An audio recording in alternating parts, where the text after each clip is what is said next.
My name is Vadam Hayes, 29 years old. My parents had 18 days in Europe to celebrate stealing my grandmother's life savings. My grandmother and I had 21 days to make sure they regret every single one. It started at Denver Airport, December 2nd, 6:30 in the morning.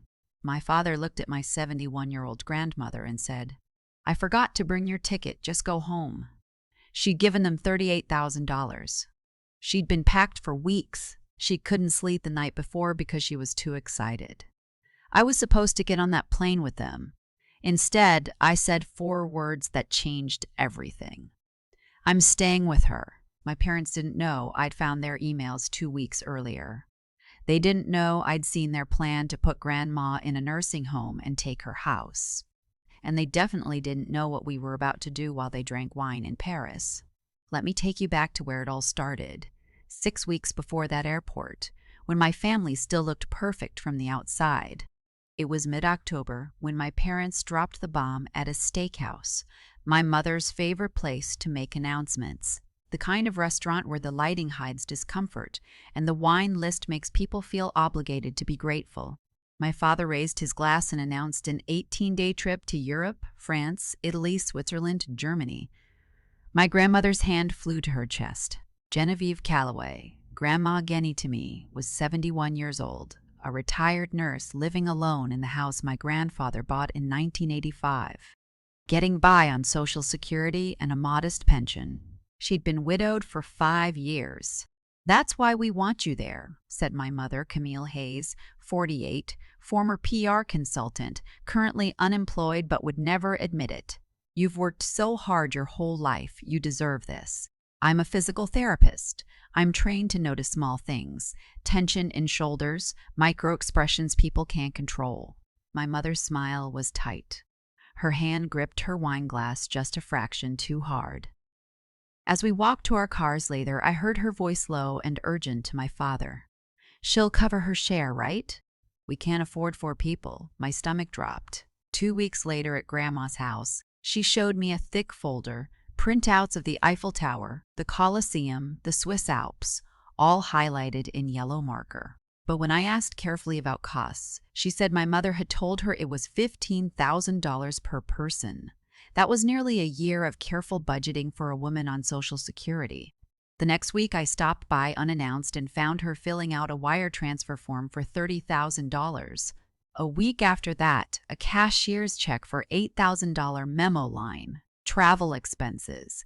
In total, $38,000 had flowed from her savings directly into my parents' joint account. When I texted my mother about it, she replied 4 hours later. She insisted, "Don't make her feel bad about it." The day after Thanksgiving, I was alone at my parents' house when I noticed my mother's laptop open on the counter with her email app running. I wasn't snooping, not intentionally, but then I saw the subject line, "Mom's situation, final plan." I clicked. The email laid out everything. A nursing home deposit already paid, a plan to tell Grandma about the arrangement after returning from Europe, and a detailed breakdown of her house equity, $385,000 after the mortgage, earmarked to pay off $182,000 in creditors from a failed business venture. The last line read, "We can't tell Autumn. She'll try to stop us." I took screenshots of everything, forwarded them to my personal email, deleted the sent items, and walked out smiling, recipe printed, heart pounding. December 2nd arrived like an execution date. The night before, Grandma had called me at 3 a.m. too excited to sleep. I drove to her house at 4:30 a.m. She was already awake, dressed in the navy blue wool sweater she'd bought specifically for this trip, her suitcase packed and repacked 4 times, her new passport tucked in her purse. At the airport, my parents were already there looking polished and refreshed. My father made a show of scrolling through his phone and frowned. He told Grandma there might be an issue with her booking. My mother stepped in. Her ticket might not have gone through. The color drained from Grandma's face. "But I gave you the money," she said quietly. $38,000. You said everything was taken care of." My mother told her to just go home, that it would be more comfortable, that the trip involved a lot of walking anyway. And there she stood in the middle of Denver International Airport, holding her new passport, wearing her nice sweater, 71 years old. $38,000 poorer, about to be abandoned by her own family. I watched her face crumble. Then I watched her jaw set. Her shoulders pulled back. She looked at me. I nodded. I stepped forward, held my phone up so both my parents could see the screen. The email, subject line, mom's situation, final plan. My mother went white. I told them I found everything 2 weeks ago. The nursing home deposits, the house equity calculations, the creditor notices, all of it. My mother lunged for my phone. I stepped back. I've already sent copies to myself and to someone safe, I said. You can't delete them. People were staring. My father's face had gone red. They chose the plane. As they turned toward security, my mother looked back over her shoulder. You'll regret this, Autumn. I held my grandmother's hand and watched them disappear through TSA. The drive home took 45 minutes. Grandma stared out the window the entire time. When we pulled into her driveway, the house she'd lived in for 40 years, she finally spoke. Show me. Inside, I showed her everything. She read every word without expression. When she finished, she said quietly, I worked for 43 years. Night shifts. Double shifts when your grandfather got sick. Not for them to steal, for my future. Then she stood up and said, Take me to your laptop. I need to see my bank accounts. The next morning, we called Iris Caldwell, an elder law attorney from a legal aid referral hotline. After hearing our story and reviewing the evidence, she leaned back in her chair and said, Mrs. Calloway, this is textbook financial elder abuse. She outlined our steps. Document everything, file with Adult Protective Services, send a cease and desist letter threatening civil action and criminal referral. When Grandma asked how fast someone could sell a house, even Iris blinked. Our next-door neighbors, the Harpers, had asked Grandma the year before if she'd ever consider selling. Their son Caleb wanted to move back to Colorado with his young family. Grandma called them that afternoon.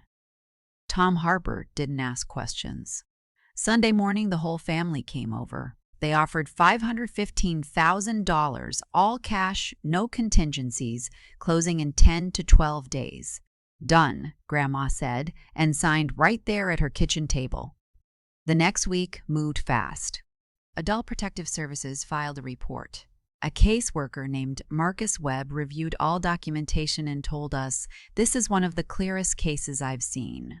The title company processed the paperwork. Grandma and I packed 40 years of life into boxes. She kept the photo albums, her husband's watch, the hand-sewn quilt, her mother's wedding ring. On the final night, she stood in her bedroom doorway and looked around. I raised Camille in this room, she said. Then she walked out and didn't look back. On closing day, December 15th, after the mortgage and closing costs, Grandma walked away with $357,000 in net proceeds. That same day, she bought a one-bedroom condo 15 minutes from my apartment, $195,000, paid in full, with a balcony overlooking a small park and a community offering a book club, water aerobics, and weekly potluck dinners.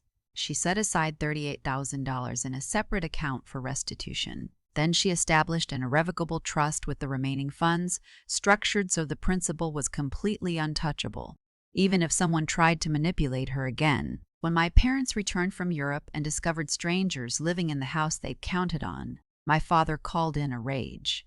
Grandma listened on speaker as I told him calmly.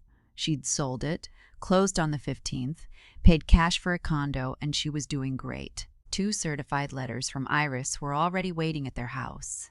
Full restitution of $38,000 plus $5,000 in damages within 30 days, or civil lawsuit and criminal referral to the district attorney under Colorado's financial exploitation of an at-risk adult.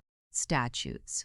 Adult Protective Services conducted interviews. When Marcus Webb showed my parents their own emails and asked why they had abandoned a 71-year-old woman at the airport after taking her money, both of them went silent. They settled. 12 monthly payments of $3,583. Total, $43,000. Every penny taken, plus damages. They were also required to write a formal accountability letter. 2 pages minimum, no vague language, real acknowledgement. My mother wrote that she had treated Grandma like an obstacle instead of a person. Instead of her mother, the woman who worked double shifts to put her through college and never asked for anything in return. My father admitted he had been a coward who chose money over family and lost everything that mattered. Grandma folded the letters, put them in her desk drawer, and said, "It's a start. Words are cheap. Let's see if they follow through." They did. Every payment arrived on the 15th. Grandma kept a small notebook and updated it every month. By December 15th of the following year, all 12 payments were complete. She closed the notebook and sat back. "How does it feel?" I asked. "Like closing a wound," she said. "Still a scar. Always going to be a scar. But it's closed. Grandma is 72 now. Her condo is bright and full of plants. She just got back from an Alaskan cruise with her book club friends, a trip she planned and paid for herself. We have dinner every Wednesday. Sometimes my husband joins us. Sometimes it's just the two of us watching Jeopardy like we've done for 29 years. Here is what I need you to take away from all of this. Elder financial abuse is real. It is often invisible. It is often family. 1 in 10 older adults experiences some form of abuse, and most never report it. Watch for the warning signs. Sudden large withdrawals, family members controlling finances while being secretive about decisions, anxiety about money despite having savings, unexplained signatures on documents, isolation from friends and other family. If you see those signs, speak up. Be the person I was for my grandmother because she could not save herself alone. She needed an ally. My grandmother is 71 years old. She is a widow, retired, not wealthy. But when her own daughter tried to steal from her, she took control. She sold her house. She protected her money. She set boundaries so firm they could cut glass. And she is thriving. Being kind does not mean being weak. Loving your family does not mean letting them destroy you. And forgiveness, it is not the same as forgetting. It is not the same as letting people back in without proof that they have changed. Document everything. Find your ally. Take your power back. You are stronger than you think. My grandmother proved that.